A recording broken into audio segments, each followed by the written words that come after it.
It's very good point Narendra Modi साहब का। हम जाती मुखालफत मैं उनकी पॉलिसीज के मुखालिफ हूँ मोदी साहब के, लेकिन अपार्ट फ्रॉम दैट जो अपने लिए एक नेशनलिस्टिक लीडर के तौर पे मोदी साहब ने किया है वो अ, बिल्कुल जायज, उनके अपने नुक्ता नजर से ठीक बनता है, उन्होंने बिल्कुल ठीक किया है। एक गवर्नमेंट ने कोई इन्वायरमेंट प्रोवाइड किया है, ब्यूरोक्रेसी फंक्शनिंग है।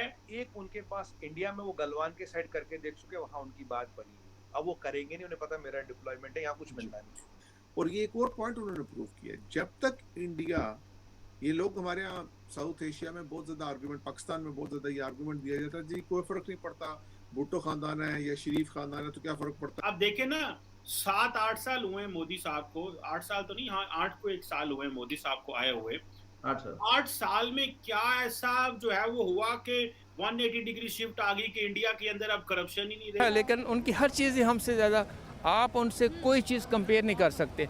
पॉपुलेशन, उनकी एक्सपोर्ट, उनका उनकी नेवी, उनकी एयरफोर्स की हर लिहाज से हमसे बड़े हैं। तो आप ये देखिए कि गवर्नमेंट ने क्या किया, जिस तरीके से जो डिजिटल इंडिया किया है ना। फिलहाल इंडिया की फॉरेन पॉलिसी भी बहुत अच्छी चल रही है और उनकी इकोनॉमी भी फास्टेस्ट ग्रोइंग इकोनॉमी बनने जा रही है इस रीजन की।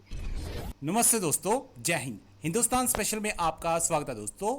जैसा कि दोस्तों आपने क्लिप में देखा, Pakistani media prime minister Modi ji की तारीफ करता नहीं थक रहा। जिस तरह प्राइम मिनिस्टर नरेंद्र मोदी बिना किसी स्वार्थ के भारत को नई ऊंचाइयों पर ले गए हैं, आज हर देश भारत में निवेश करने के लिए बेकरार है। आज पाकिस्तानी मीडिया भी मोदी जी की तारीफ किए बिना नहीं रह पाया। दूसरी तरफ दुनिया की बड़ी बड़ी एजेंसीज ने चीन की एक्सपेंशन की पॉलिसी को विश्व के लिए एक नया खतरा बताया है। पाकिस्तानी मीडिया ये चर्चा कर रहा है कि चीन ने गलवान में अपना सारा जोर लगा लिया, लेकिन भारतीय सेना ने उसकी एक नहीं चलने दी। चीन को हर क्षेत्र में मुंह की खानी पड़ी है। इस समय चीन की अर्थव्यवस्था लगातार डूबती चली जा रही है और अब बड़ी बड़ी कंपनियां चीन से भारत आ रही हैं। आज की वीडियो में पाकिस्तानी मीडिया ने और क्या कहा। So friends, let's start this very interesting video. Thank you so much. ये लोग तो खैर मुझे ये भी कहते हैं कि मैं नरेंद्र मोदी की बड़ी फैन हूँ या मैं नरेंद्र मोदी जी की जो है वो भक्त हो गई हूँ। लोग तो कुछ भी कहते हैं, लेकिन ये लेकिन अच्छा, इससे लेकिन एक मुझे चीज मैं आपको रेलेवेंट एक मुझे बात याद आ गई तो भूल जाएगी। It's very good point Narendra Modi साहब का। हम जाती मुखालफत मैं उनकी पॉलिसीज के मुखालिफ हूँ मोदी साहब के। अपार्ट फ्रॉम दैट जो अपने लिए एक नेशनलिस्टिक लीडर के तौर पे मोदी साहब ने किया है वो अ, बिल्कुल जायज, उनके अपने नुक्ता नजर से ठीक बनता है, उन्होंने बिल्कुल ठीक किया है। और ये एक और पॉइंट उन्होंने प्रूव किया है, जब तक इंडिया, ये लोग हमारे यहाँ साउथ एशिया में बहुत ज्यादा आर्गुमेंट, पाकिस्तान में बहुत ज्यादा ये आर्गुमेंट दिया जाता है जी कोई फर्क नहीं पड़ता, भुट्टो खानदान है या शरीफ खानदान है तो क्या फर्क पड़ता है, खानदान है। श्रीलंका में देखें जी खानदान है, इंडिया में खानदान है, बांग्लादेश में खानदान है। इंडिया ने जब तक नेहरू खानदान के अंडर रहा है, इंडिया ने तरक्की नहीं की। इंडिया की तरक्की है जो सी अगर वाजपेयी साहब के दौर में हुई, मनमोहन सिंह के दौर में हुई और उनकी पॉलिसी से जो चेंजेस आई, इंस्टीट्यूशनल रिफॉर्म्स आई, उनका फैमिली की पॉलिसी से कोई ताल्लुक नहीं, बल्कि फैमिली के ना होने से वो फैसिलिटेट हुआ। अभी श्रीलंका में जो कुछ हुआ है ये भी आपके सामने है, क्योंकि वो एक ही फैमिली जो रूलिंग फैमिली और उसने मुल्क को तबाही के दाने पे पहुंचा दिया। तो इसलिए मोरूसियत की जो अब सियासत चल रही है, जिसमें मरीम नवाज, हमजा शरीफ, मोनस अलाई, चौधरी शुजात के बेटे, बिलावल भुट्टो साहब, मौलाना फजल रहमान के बेटे, असफंद यार वली के बेटे, ये जो चल रही है ये ही हमारी तबाही के इस असबाब में से एक बहुत बड़ा सबब है। लेकिन अभी तो खैर फिलहाल इंडिया की फॉरेन पॉलिसी भी बहुत अच्छी चल रही है और उनकी इकोनॉमी भी फास्टेस्ट ग्रोइंग इकोनॉमी बनने जा रही है इस रीजन की। और हमें वहां से बहुत कुछ, मेरे ख्याल है इन चीजों में तो कम से कम बगैर किसी दुश्मनी के सीख लेना चाहिए। और government is encouraging startups in India that why don't you become a job giver. वरना पहले हमारे स्कूल्स और कॉलेजेस में सिर्फ ये होता था कि नौकरी कैसे करेंगे। अब मोदी कहते हैं कि नौकरी कैसे देंगे वो बात करो। तो इसमें क्या वजह है? क्योंकि इंडिया की ब्यूरोक्रेसी के बारे में तो कहा जाता है कि बड़ी रेड टेपिज्म है, जैसे कि हमारी ब्यूरोक्रेसी में है या दुनिया की ब्यूरोक्रेसी में होती है, एक जिस तरह का एक ब्यूरोक्रेटिक स्ट्रक्चर है। नॉर्मली कहा जाता है कि एक फेवरेबल एनवायरनमेंट गवर्नमेंट प्रोवाइड करती है। तो आप क्या समझते हैं कि ये एक गवर्नमेंट ने कोई इन्वायरमेंट प्रोवाइड किया है, ब्यूरोक्रेसी फंक्शनिंग है, या कि समझते हैं कि एक इंडिया क्योंकि जो है वो एक कंज्यूमर इकोनॉमी भी है, क्योंकि बहुत ज़्यादा इंडिया की पॉपुलेशन है।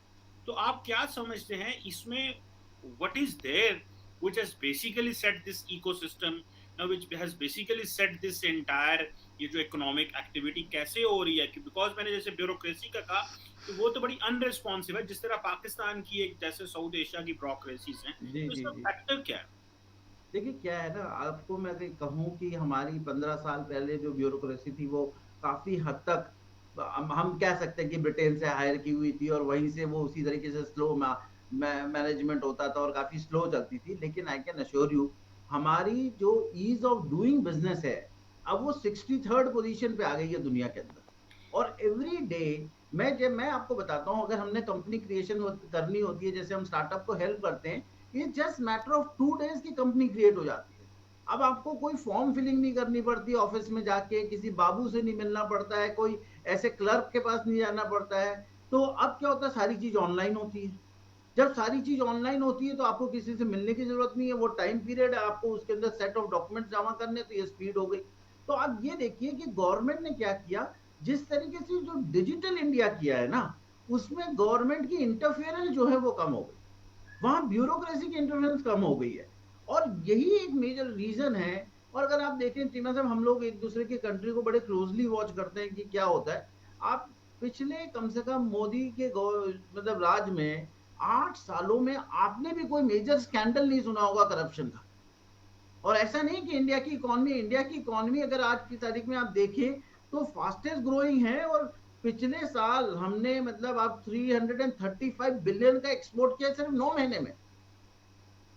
तो अगर ये जो करप्शन फ्री एनवायरनमेंट धीरे धीरे कंट्री के अंदर बनता जा रहा है ना, वो itself allows entrepreneur to do that business. पहले क्या होता था, एक कुछ सेट ऑफ बिजनेस हाउस थे, वो ही चला सकते थे, या अगर आप किसी को सेट ऑफ लोगों को जानते हैं तो आपको चीजें मिलती थी, गवर्नमेंट सपोर्ट मिलता है। लेकिन अब तो गवर्नमेंट बड़े ओपनली, आप जो चाहे शुरू करना चाहते हैं, आपको लोन्स इजीली मिल सकते हैं, आपको सपोर्ट इजी मिलती है, ट्रेनिंग आसानी से मिलती है। और हर कॉलेज में, हर यूनिवर्सिटी में स्टार्टअप का इंक्यूबेटर खुले हुए हैं। मैं खुद जाता हूं इंक्यूबेटर्स के अंदर, जहां की वो 10-12 अपने स्टार्टअप को इंक्यूबेट करते हैं, उसके बाद वो ट्रेन करते हैं। छोटी मोटी तो फंडिंग वो कॉलेज लेवल पे कर देते हैं चिबा साहब। उससे क्या होता है ना कि एंटरप्रेन्योर माइंडसेट जो है वो पहले से ही आ जाता है। तो जो लड़का, बच्चा, लड़की जो वहां से निकलते हैं, वो जरूरी नहीं कि जॉब ढूंढ रहे। और कितने सारे मैं इंजीनियर्स को देखता हूँ, आईआईटी के इंजीनियर जो हमारे टॉप इंस्टीट्यूट्स हैं ट्रेनिंग के और टेक्नोलॉजी इंस्टीट्यूट्स हैं, they are very keen to be entrepreneurs.